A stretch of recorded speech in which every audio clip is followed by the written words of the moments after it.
Hi guys, so today's topic is on writing items. They may be magical, even if they're not magical, we want to have them feel really cool and magical. So basically, this whole thing is tips on working with items. So I used to really loathe the idea of like having to research things like weapons for my fiction because it's just not something that really interests me. I mean, I'd rather just say, oh, he had a sword or she pulled out a gun, and get back to the plot and the characters.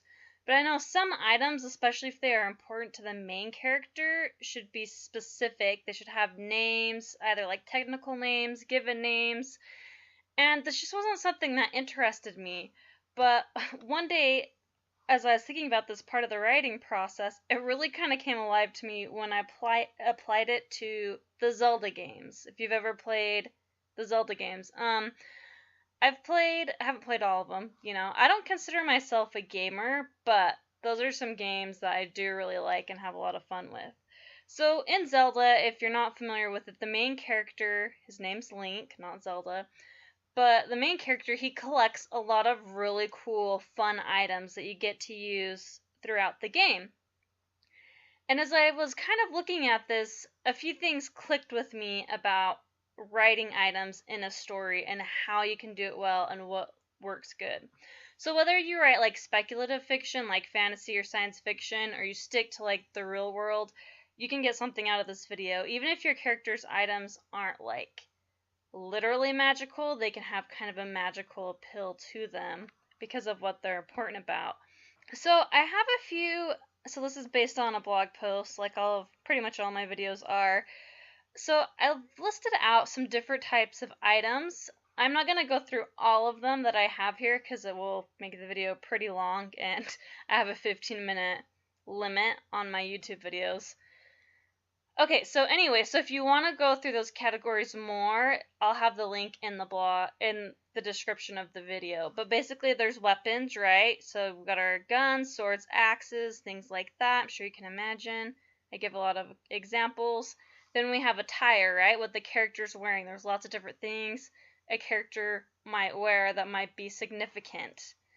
Then we have let's get down here. I call them potions. So they may not be like real potions, right, depending on your story, but for the way I've categorized these, a potion is anything that a character injects, or takes, or whatever that alters them in some way. Then we have what I just call tools. So they're different than weapons because they don't harm people, but they help the character on their quest. And there's examples of that I have. All of these relate to Zelda, but I do have examples from other ones. But that's kind of what I pulled from. Anyway, so then you can have steeds. So they're not really items. The first thing that comes to mind is maybe like a horse or something that your character uses, but it can be other things too, right? So even if you want to look at Twilight, I would say like Jacob Black has a motorcycle. That's kind of like his steed that he uses to get to places. Harry has a broom. Things like that. Okay. So those are the basic categories I've outlined. So here are some tips about working with items, taking it to the next level.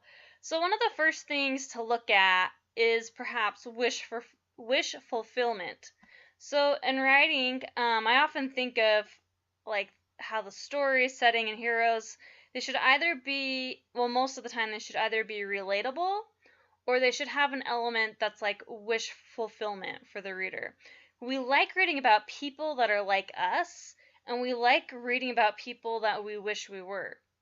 So you could say there is a third category, which are, characters we don't relate to and we don't wish we were.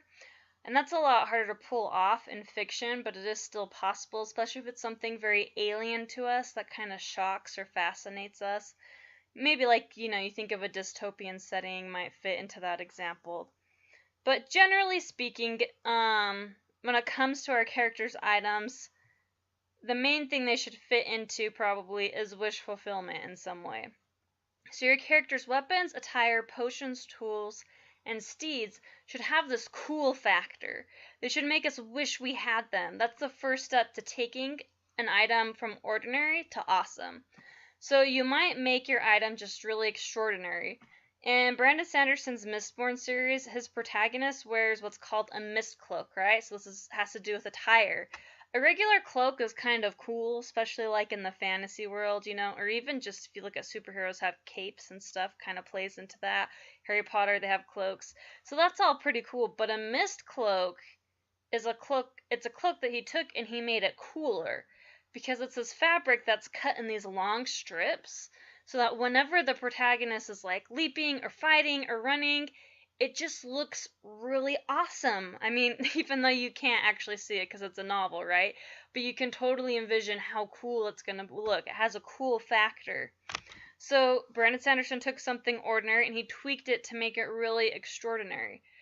You can do this with real world items too. So in the Hunger Games, Katniss and her bow are like pretty cool, right? And they were so cool that fans wished that they did archery. So once that series got big, the sales for bows and arrows just totally skyrocketed, excuse me, especially for women. So you can find articles written up about how the interest in archery just went off the charts. So in this example, the item is something ordinary, something we have today, but what's interesting is it's actually Katniss's skill that makes it so cool. You can find commercials. I did find one at one point. I think the link's broken now, but it was like a Nerf bow and arrow, and they were very clearly pulling from like the Hunger Games tone and vibe to try to appeal to their audiences, and it was marketed towards young girls, so that's interesting. So, and that kind of brings me to the special test that I might call the merchandising test. So, look at the special items in your story and ask, do I wish I could buy this? And if the answer is yes, then you've got something that fits on the cool side of the scale. Okay, next thing you can do is to make it valuable. That's another way to ramp up things, ramp up the cool factor of your character's items. Maybe it's valuable because it's rare, there are only a few in existence, or only one in existence, like the Elder Wand in Harry Potter. It could be valuable because it has such a high cost. Maybe on a monetary level, the item is very expensive, so it's special, like a designer ball gown.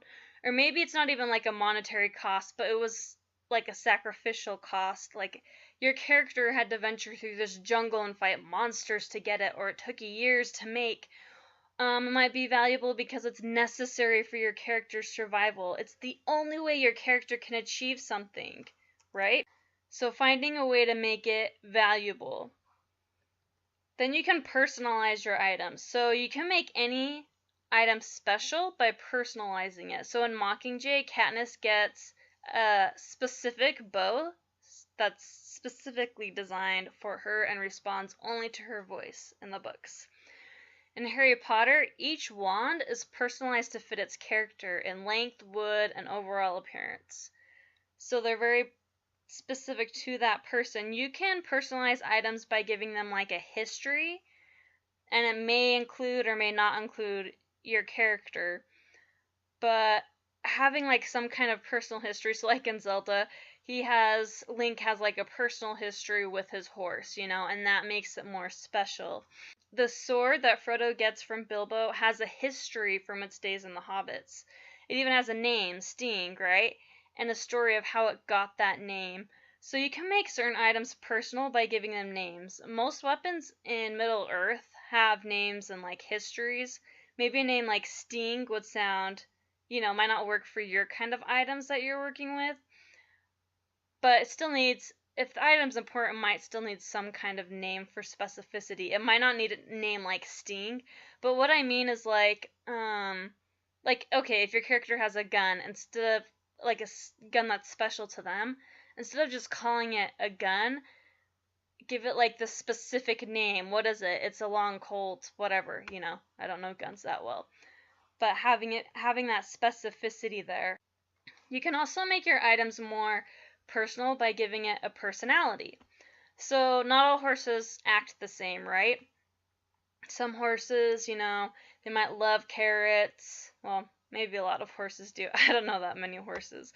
But just even looking at animals, okay, I've been around a lot of dogs. They clearly have very different personalities, right? Give it a personality. Maybe not all motorcycles are the same, right? So if your character has that, what what is it about this motorcycle what's quirky about it, or what makes it different than other motorcycles, you know? Even objects that aren't like, well, I guess most objects aren't alive unless you're talking about like animals that might fit. But like, so even objects. So like in Rowling or in Harry Potter, Rowling gives her potions kind of this element of personality by describing their shades and smells and tastes and consistencies, and it just makes it's that specific potion, right? And some potions need to be cared for in special ways. Her wands in particular have like their own personalities too. So your character can make an item, and your character can take an item, sorry, and find a way to make it her own. Maybe she takes her tool, calculator, and bedazzles it. Or maybe he alters his weapon to suit his fighting style. Or maybe she hangs a dream catcher in her car.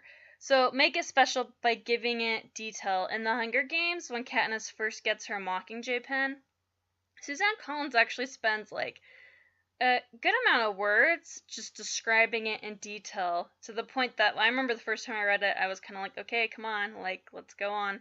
And it's really not that long of a passage, but like, the point was she slowed it down for a second and gave us the detail to make it special. Then you can make your item. It can also be special by making it into a symbol, right? So that obviously goes into the Mockingjay pen. It becomes a symbol for Katniss on a personal level, for the country on a public level, and for the reader on a thematic level. So you can take your item to the next level by doing the same thing. You can do all of those levels, some of those levels, whatever. So maybe your character's dirt bike like embodies his thirst for freedom and adventure, and it's a symbol, you know, but to his girlfriend it's a symbol of immaturity. So you can kind of play with the different ways that it's viewed too. Attire in particular can be very symbolic. Many uniforms have pieces or badges or things like that that have symbols. Superheroes tend to have a symbolic attire, things like that. All right. So next is you can give your item give the item special skills and set up situations that need those special skills. So whether you're working with something that's like truly magical or just has kind of a magical feel because of how important it is, none of these items, they should not be like stock items. They should not be used as stock items.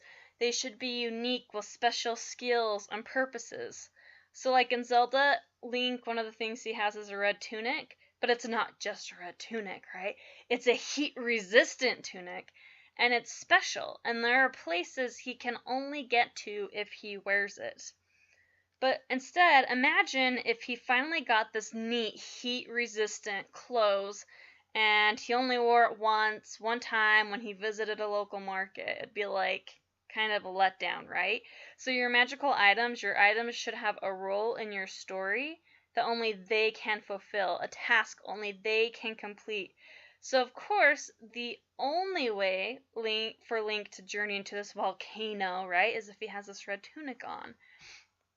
And I know that stuff like this sounds obvious, but it's because I'm using an obvious example, right? It's not always obvious in your own writing. That sometimes you might have cool items or things, but they're used in a stock way. They're not used in a special way that fits with the plot.